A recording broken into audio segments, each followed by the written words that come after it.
आदेश, रागिनी कह रही हैं कि नहीं ये बातें मैं मानूं तो क्या आप इनको मानेंगे, हम तो एकजुट होकर लड़े। कांग्रेस एकजुट होकर लड़ी, कोई महत्वाकांक्षा नहीं थी क्या?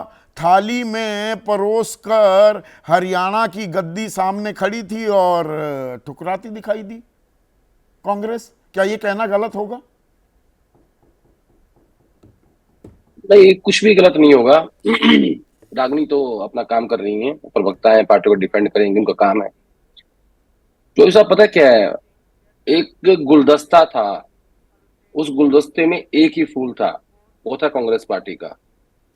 और उसमें अगर 3-4 फूल होते अलग अलग जातियों के, और तो बहुत अच्छा होता है कांग्रेस पार्टी के लिए। अब मैं आपको ये कहूंगा कि मैं ये क्यों कह रहा हूं। दरअसल कांग्रेस पार्टी के पास पिछले 20-22 साल की राजनीति में दो वोट बैंक हैं, जाट और दलित। 3 महीने पहले लोकसभा चुनाव हुआ, पूरे देश में इंडिया अलायंस को दलित ने वोट किया, दलित समुदाय ने वोट किया और सबने वोट किया, उसमें कुछ ओबीसी भी आया। 3 महीने बाद ऐसा क्या हो गया हरियाणा की राजनीति में कि कांग्रेस पार्टी के पास जो दो वोट बैंक थे उनमें से एक छिटक गया। छिटक नहीं गया, पूरा ही छिटका भाग, ही नहीं, प्रदेश अध्यक्ष पूरा उदय भाग। भान होडल से हार गए। वो दलित सबसे बड़े चेहरा भूपेंद्र सिंह हुड्डा के बाद। नहीं नहीं नहीं नहीं, वो तो बहुत छोटी बात है। वो बड़े चेहरे नहीं है, वो इतने छोटे चेहरे थे, इसीलिए इस पद पे थे। वो इतना बड़ा मामला उसको मैं नहीं मानता, हाँ, उसको मैं इतनी बड़ी अचीवमेंट नहीं मानता। मैं इसको ऐसे मान रहा हूं कि 3 महीने बाद ऐसा क्या हो गया कि कांग्रेस पार्टी का जो सबसे स्ट्रॉन्ग होल्ड था दलित वोट बैंक, वो उससे चला गया। दरअसल क्या हुआ, इस गैर जाट सेंटीमेंट में दलित वोट ने खुद को भी शामिल कर लिया। उसने कहा कि नहीं, मैं दलित नहीं हूं, मैं गैर जाट वोट हूं। ये है असली दिक्कत कांग्रेस पार्टी की। पर इसमें एक मेरा इसमें ऑब्जेक्शन है। जब जाट गैर जाट नैरेटिव की बात की जाती है, Adesh, and correct me if I am wrong, देखिए हरियाणा में जब छत्तीस बिरादरी की बात होती है ना, हरियाणा तो बाहर गांव राम में तो सबने एक दूसरे की जात बेरा है, पर बाहर हरियाणवी जात बाद में आती है और वो अच्छा खासा मुखर होता है। आप भी मुखर हो, मैं मुखर हूं, ब्राह्मण भी मुखर होगा, कोई दलित भी मुखर होगा, वो न्यूनीक चुपचाप बैठ जाएगा और साइलेंटली बस खामोश बैठा है, डरा बैठा है। यहां पर वो उत्तर प्रदेश या बिहार वाला हाल नहीं है। तो ये इतना साइलेंट कैसे बैठा था कि वो पकड़ नहीं पाए कि ये चुपचाप बैठा और वोट देने वाला है, नैया पार लगाने वाला हमारा है बीजेपी की? हमारा जो आकलन है वो कहाँ गलत हुआ, हम क्या नहीं भाप पाए?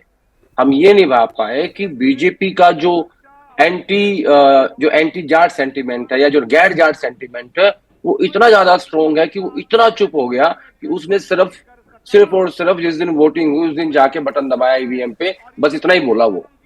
ये नहीं भाप पाए हम, ये हमारी गलती हुई। नहीं, इसमें एक और बात, अब मैं थोड़ा सा इलाकाई विश्लेषण करवा दूं आपसे। आदेश, सोनीपत ये तो जाट इलाका है, बीजेपी ने सुपड़ा साफ कर दिया वहां पर। इधर ही गांव भी पड़ता है भूपेंद्र सिंह हुड्डा का। पानीपत, उसमें भी काफी सीटें हैं जहां पर जाट तय करते हैं। भिवानी, जींद, वहां पर बीजेपी ने खूंटा कैसे गाड़ा, अगर जाट नॉन जाट ही हुआ है सब कुछ? नहीं, आप बात समझिए।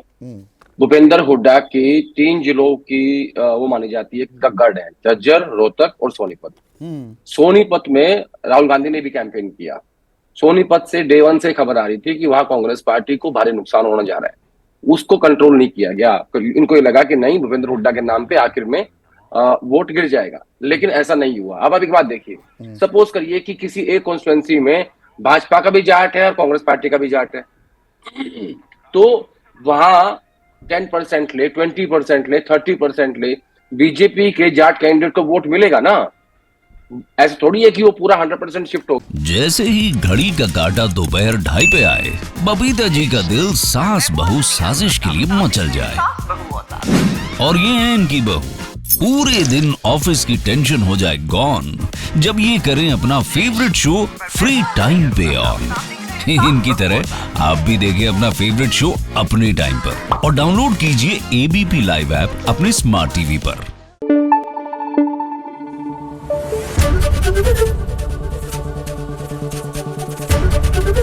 एबीपी न्यूज आपको रखे आगे।